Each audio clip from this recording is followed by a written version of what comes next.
For 48 years, I've been the shadow at the edge of every family photograph, the one they cropped out before framing.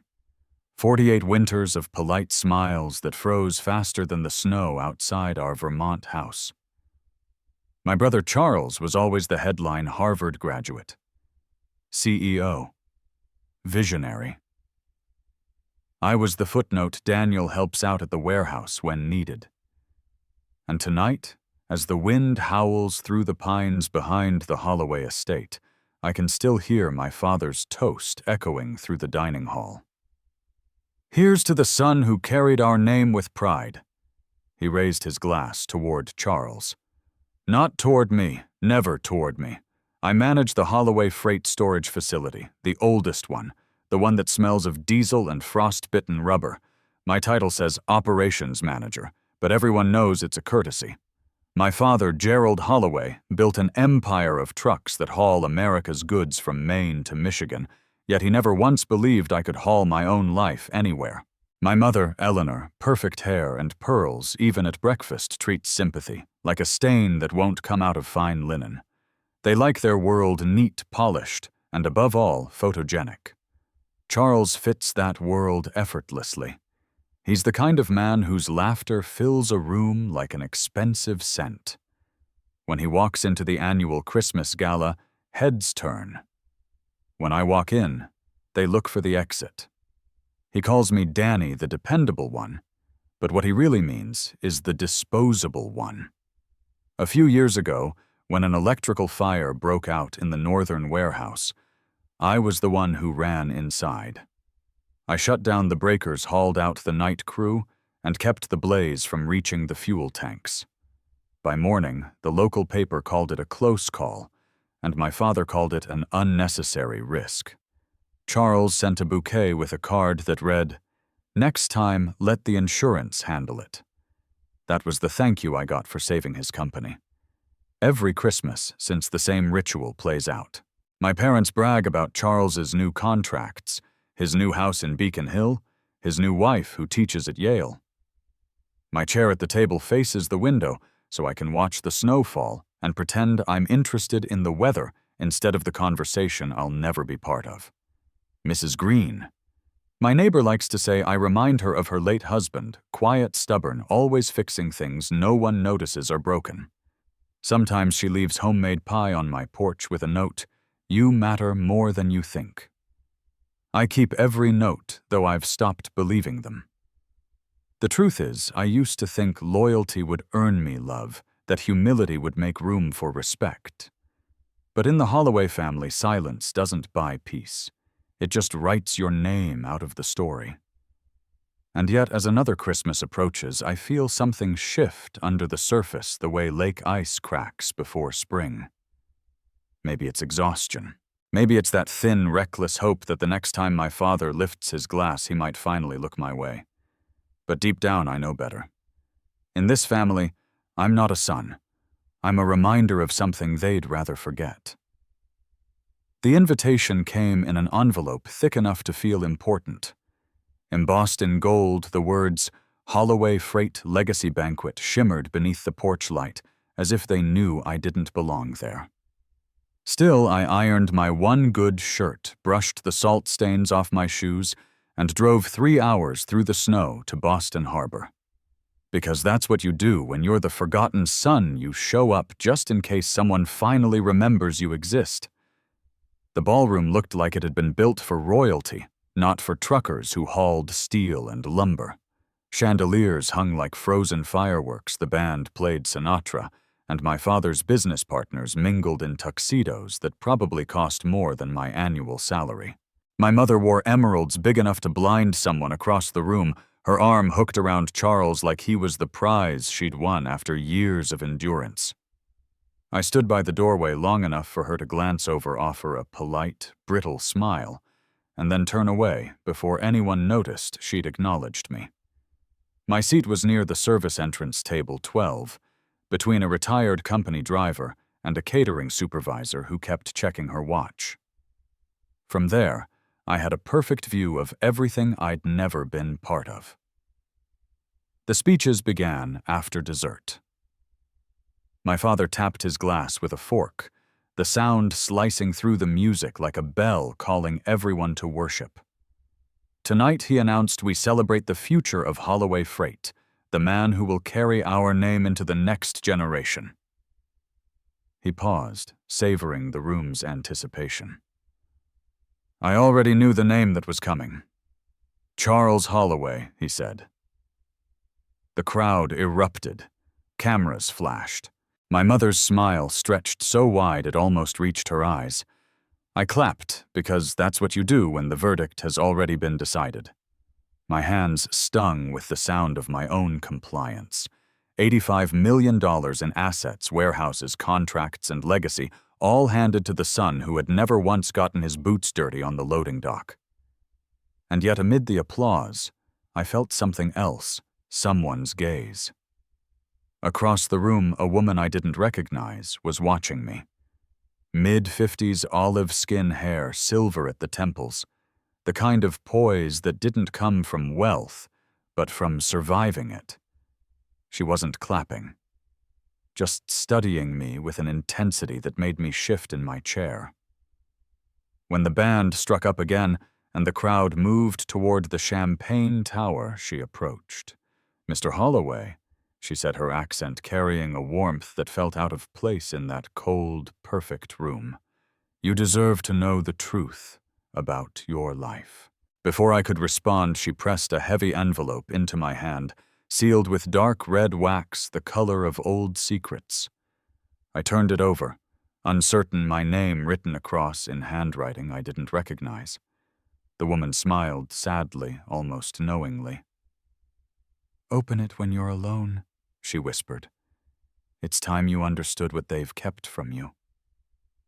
Then she disappeared into the crowd, leaving me standing amid the laughter and clinking glasses, holding something that suddenly felt heavier than every year of being ignored. Maybe, just maybe, my life wasn't the one they'd been telling me all along. I left the ballroom before the last toast, before my father could raise his glass and pretend our family name meant unity. The night air hit me like truth, cold, sharp, impossible to ignore. Snow was falling sideways across the Boston Harbor parking lot, covering the cars like a mercy that refused to extend to me. I sat inside my old Chevy, the heater coughing lukewarm air, the envelope heavy in my lap. The wax seal was stamped with a crest I didn't recognize, 2 ships crossing beneath a sunburst. It looked foreign, almost regal, and for some reason it made my hands shake.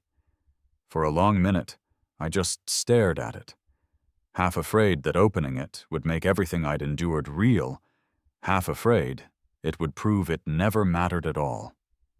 When I finally tore the seal, the smell of old paper and something faintly sweet drifted out like a forgotten attic. The first page was a medical report dated decades ago from a clinic in Burlington. Paternity test results. The heading read. Beneath it, my name. Beneath that, my father's Gerald Holloway. And then the words that stopped my breath. Probability of biological relationship 0%. I read it twice, 3 times. The 0 didn't change. I thought of my father's eyes, pale and cold, and how people used to say we looked nothing alike. I thought of the way he always joked Daniel got his stubbornness from the mailman. Maybe he wasn't joking. The next page was a photograph. My mother, young, radiant, her smile soft in a way I'd never seen. Beside her stood a man with darker skin, confident posture, and eyes that felt strangely familiar. His hand rested lightly on her waist. Scrawled on the back, Eleanor and Raoul, Miami, 1975. I reached for the 3rd item, a letter written in neat, deliberate cursive. Raoul is your father. He never stopped looking for you. The words blurred. Beneath the letter lay a small brass key on a faded blue ribbon. Etched into it, Castro Harbor, Office 302, Miami. For a moment, I couldn't breathe. My mother's face flashed through my mind, her careful perfection, her pearls, her unshakable composure. All of it a mask. My entire life a stage play written to protect her reputation. At the bottom of the envelope was one last photo, me, maybe 3 years old, sitting on a park bench, reaching toward a man whose face was turned just enough for me to recognize him now. Raoul, my real father. I leaned back against the seat, the paper trembling in my hands. Outside, the snow had stopped, leaving the world too quiet, too still, like the pause before something breaks.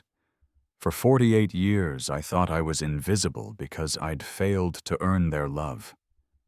Now I realized I was invisible, because I wasn't truly theirs at all.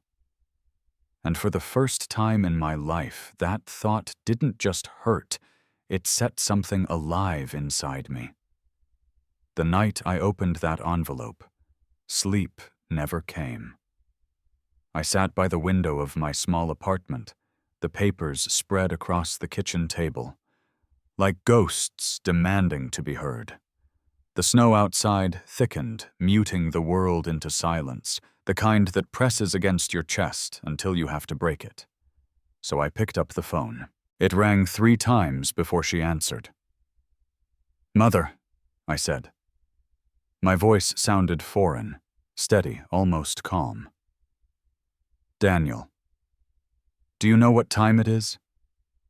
Her tone was clipped, rehearsed like she'd been expecting a different kind of call, maybe an apology for embarrassing the family at the banquet. "I just need one answer," I said. "Who is Raoul Moreira?" The line went quiet. No background noise, no breathing, just the static hum of a truth, fighting to stay buried. When she finally spoke, her voice trembled in a way I'd never heard. "Where did you hear that name? From a woman who said he's my father." Another pause. A long one this time. The kind of silence that confesses more than words ever could. Then the softest click, the call ended. I stared at the phone, half expecting her to call back to explain, to say something, anything. But the only sound was the radiator hissing like it wanted to fill the room with heat that couldn't reach me. At dawn, the phone rang. My father's number. "Daniel," he barked, skipping any greeting. "Whatever nonsense that woman told you, forget it. She's a liar. Do you understand me?" There was a tremor in his voice that wasn't anger. It was fear, though he'd never admit it. I wanted to ask him why a liar would have photos of my mother smiling beside another man, why there was a key engraved with an address in Miami. But I didn't. "Sure," I said. "Just one thing if she's lying. Why did Mother hang up?" For a second, I heard nothing but the shuffle of his breath. Then the line went dead again. By morning, the city had thawed, slightly puddles forming along the curb. I drove to the edge of town to a small diner where Raymond used to eat lunch every Friday when he still worked for Holloway Freight. He'd retired 5 years ago after 40 years of loyal service, one of the few people who ever treated me like more than an afterthought. He looked older now, smaller somehow, but when he saw me, he gave a slow nod, as if he'd been waiting. "I figured this day would come," he said, stirring his coffee without looking up. "Raoul tried to reach your mother once. She threatened to destroy him, said she'd bury him with her husband's money before letting anyone find out." The words hit like cold rain. Part of me wanted to believe he was mistaken. The rest of me knew he wasn't. I left the diner and stood in the parking lot, staring at my reflection in the car window, half Holloway, half stranger. The anger that had burned all night began to cool into something sharper, steadier. If they wanted me to forget, I would do the opposite. For the first time in my life, I wasn't afraid of the truth. I was chasing it. By the time I decided to leave Vermont, the snow had turned to slush, and the roads were lined with the gray aftermath of winter mud salt and the ghosts of tire tracks fading into nowhere. I packed lightly a duffel bag, the envelope, and the brass key tied with its faded blue ribbon. Everything else, my job, my apartment, the life I'd spent years pretending was enough, I left behind, without ceremony. 1,600 miles, Vermont to Miami. A straight line drawn through every version of myself I'd ever been. The drive took 4 days. I stopped in small towns whose names I barely remembered, but whose diners looked the same peach-colored booths, coffee that could melt the lining of your stomach, waitresses who called everyone hon. Somewhere in Pennsylvania, I passed the old rest stop, where my father used to buy us ice cream after Sunday church. I remembered how he'd always bought Charles a double scoop, and me a single saying, "Earn the second one next time, son." I laughed out loud at that, one of those short, bitter laughs that sound more like a cough. By the time I crossed into Florida, the air had changed. The humidity wrapped around me like something alive. I rolled down the window and caught the scent of salt, diesel, and citrus, a mix that felt strangely familiar, like a memory I hadn't earned. The address on the key led me to Brickell Avenue in downtown Miami, where sunlight bounced off mirrored skyscrapers, like the city was trying to blind anyone who looked too closely. The building marked Morera Shipping International rose 40 stories into the sky, its glass facade reflecting clouds and ambition in equal measure. Inside, everything gleamed: marble floors, leather chairs, the soft hum of power. The receptionist looked up when I said my name. For a moment, her expression shifted, like she'd been expecting me. "Ms. Morera will see you," she said. Lucia met me in an office overlooking Biscayne Bay. The water shimmered gold under the late afternoon sun. She stood by the window, tall, graceful, her silver hair pulled back in a way that made her seem both ageless and untouchable. "I'm your aunt," she said simply. "Raoul was my brother. I didn't know what to say, so I didn't say anything." She gestured to a chair and placed a folder in front of me. "He passed away 3 months ago, but he left instructions, and something for you." Inside the folder were documents, stock certificates, property deeds, bank statements that looked like foreign language to me. Lucia spoke softly. 420 million, his entire estate, all left to you, his lost son. I stared at the papers, words swimming like ink in water. Raoul Morera, this stranger with my eyes, had built an empire, and somehow across decades and lies he'd never stopped looking for me. Then she nodded toward the door. "There's someone else you should meet." A man entered, mid-60s, olive skin, sharp eyes that had seen too much. "Carlos Vega," he said, offering his hand. "I was Raoul's right hand, and yours if you'll have me." He placed an old photo on the table, me at the warehouse years ago, holding a clipboard. The picture was grainy, taken from a distance. "Your father took this," he said. "He watched you work. He was proud." For a moment, everything blurred: sunlight, glass, air. My throat tightened. All those years I thought no one was watching. Someone had been. Lucia didn't speak right away. She poured 2 cups of coffee from a silver pot, the kind that hissed softly, as if it had opinions of its own, and carried them to the conference table. The room wrapped around us in glass and light, 40 floors above the world Biscayne Bay, glittering below, like a promise you weren't sure you could keep. She sat across from me, her eyes the same shade of storm gray as the sky outside. "You've probably guessed there's more to this story," she said. "Raoul didn't meet your mother by accident." I leaned back, the leather chair sighing beneath me. "That doesn't surprise me anymore." She nodded, folding her hands. 30 years ago, Raoul partnered with a man named Gerald Holloway, your father, or the man you thought was. They moved cargo together, ships and trucks, east coast to Caribbean. It was a good partnership until Gerald had a racing accident. Left him sterile. He never told anyone, not even your mother. She found out through a doctor's visit. The words hit like a slow-motion punch. I pictured Gerald, my father, standing at those podiums, shaking hands with governors, the proud patriarch. Behind every speech, a secret he couldn't admit. Behind every insult he threw at me, maybe a quiet suspicion he couldn't prove. Lucia continued, voice low. Eleanor needed to keep up appearances. The Holloway name carried weight in New England. She couldn't risk losing that. So she made a decision. She came to Miami under the pretense of business negotiations, and Raoul... She paused, searching my face for judgment. Raoul was in love with her. He thought it was real. I rubbed my palms together, trying to chase off the chill. And when I was born, she went back north. She told Raoul she'd raise you as a Holloway. Promised he'd be part of your life. Then she cut off all contact. When he tried to reach her again, she threatened to ruin him.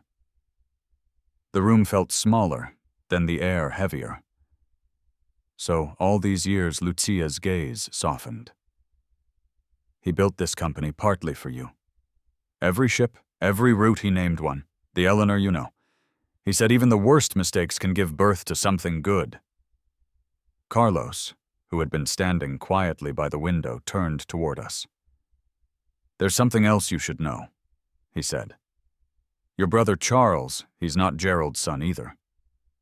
I blinked. What, Eleanor had another affair? This time with one of Gerald's investors, Harrison Vale.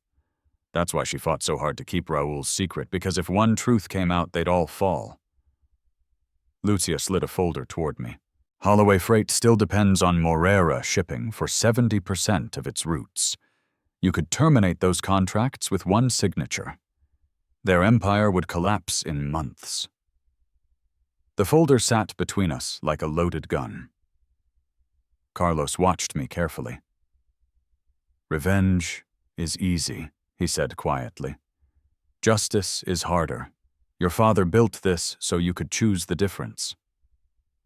I looked out the window, ships moving steadily through the bay, calm, deliberate, unhurried. For the first time in my life, I held power that didn't come from their approval, and I wasn't sure yet whether I wanted to use it to destroy them or to finally free myself from them. They arrived in Miami 3 days later, unannounced, but expected. Lucia had warned me they'd come. The Holloways never let a problem die quietly. When the elevator doors opened on the 40th floor, I felt the air shift like the room itself remembered who had once been in control. Gerald entered first, wearing the same navy suit he'd used to bury bad press and bad conscience for 40 years. Eleanor followed Pearls perfectly, aligned her face, powdered into composure. Charles trailed behind them, his confidence cracked just enough for me to see the boy underneath, the one who'd never questioned why everything came so easily. They looked at the Morera boardroom the way a priest might enter a rival church, with awe-fear and the faintest whiff of envy. I was already seated at the head of the table, a place that used to belong to men like him. Carlos stood by the window, silent, steady, the keeper of a truth none of them could rewrite now. Gerald spoke first. Daniel, he began, his voice roughened by the long flight, or maybe the long lie. This isn't necessary. We can work something out. You have to understand those contracts keep hundreds of people employed. It's not just us. I studied him the way a surgeon studies an X-ray detached clinical. I do understand, I said. That's why you should have thought about those people before you built an empire on deceit. Eleanor tried next, her words brittle but polished. We only wanted to protect you, protect the family. By erasing me, I asked. Her lips trembled, the pearls around her neck shifting slightly, as if even they were uncomfortable. We made mistakes. Charles finally spoke quieter than I'd ever heard him. I didn't know Danny. None of this was my choice. For a moment I believed him. Then I remembered the smirk he wore at every family dinner, the way he'd parroted our father's jokes about me being the warehouse philosopher. I took a breath and said it plain, "You raised me to believe I was nothing, but that nothing is now everything you need." The silence afterward was almost holy. I slid a document across the table. "Here's my offer. The contracts stay for 1 year. But Charles will work at the docks. Real labor. No boardrooms, no corner offices. If he lasts a year, the contracts renew. If not, they end." Gerald's jaw tightened. "You can't be serious. I'm more serious than you ever were about fatherhood." For the first time, he broke. His shoulders slumped, his voice raw. "Please, son, don't do this. Don't call me that," I said gently. "You forfeited that title long before I was old enough to understand what it meant." Eleanor's composure shattered.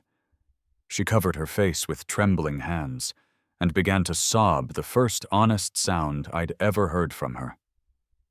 Carlos stepped forward, placing a hand on my shoulder. "Raúl would be proud," he murmured. I nodded, keeping my eyes on the people who once defined my worth. Justice didn't feel like triumph. It felt like release, the quiet, heavy kind that finally lets you breathe after holding your breath for a lifetime. A year later, Miami wakes slowly. The harbor hums before sunrise horns in the distance, the rhythmic clang of metal against metal gulls, circling over cranes that rise like skeletons from the water. The air smells of salt and diesel, the same perfume that once clung to Raúl's letters. I come here most mornings now, not because I need to, but because I want to remember where everything began and where it was rebuilt. The Morera ships still carry their loads across continents, names painted in bold letters against steel hulls. One of them, newly christened, bears a single word: truth. Down on the loading dock, I spot Charles. He's wearing the blue coveralls I once wore, his collar stained with sweat, his hands rough from a year of real work. He catches sight of me and straightens, not out of fear, but respect. We nod to each other. No words. Maybe that's for the best. Words had always been our family's most efficient weapons. He's lasted the full year. I'll keep my promise. The contracts will stay. But I know, and he knows, that something greater shifted in that warehouse than any balance sheet could measure.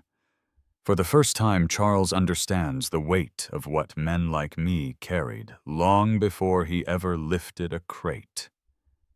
Back in my office overlooking the bay, sunlight filters through the blinds, turning the desk to gold. A single letter lies open beside my coffee. Raúl's handwriting faded now, but still strong. You were never worthless. You were just waiting for the right truth. I trace the words with my thumb, as if they might still be warm. Lucia stops by later, her presence filling the room with quiet authority. She places something on the desk. A watch, old and heavy. Its face cracked, but still ticking. "It was your father's," she says. "He wore it every day, even when time wasn't kind to him. Now it's yours." The watch fits perfectly. For the first time, I don't feel like I'm wearing someone else's history. I'm carrying it forward. Last week, the paperwork cleared for the Second Sons Foundation, a fund to help men and women who were told they'd never be enough. Warehouse workers, veterans, single mothers, people who know the taste of invisibility. It's a small start, but it's something. Raúl built empires out of steel and trade. I'll build one out of second chances. Yesterday, a letter arrived from Vermont. The handwriting was shaky familiar. "Mrs. Green." You gave me hope that good men still win, that the quiet ones can still be heard. I read it twice, maybe 3 times. The ocean outside glitters endless, indifferent, but I smile anyway. Because I finally understand what Raoul tried to teach me, what my old life had to break for me to see. True inheritance isn't money. It isn't ships or contracts or even names carved into glass towers. It's dignity claimed back after being denied. It's the quiet peace that comes when you stop needing to prove your worth because you've already lived it.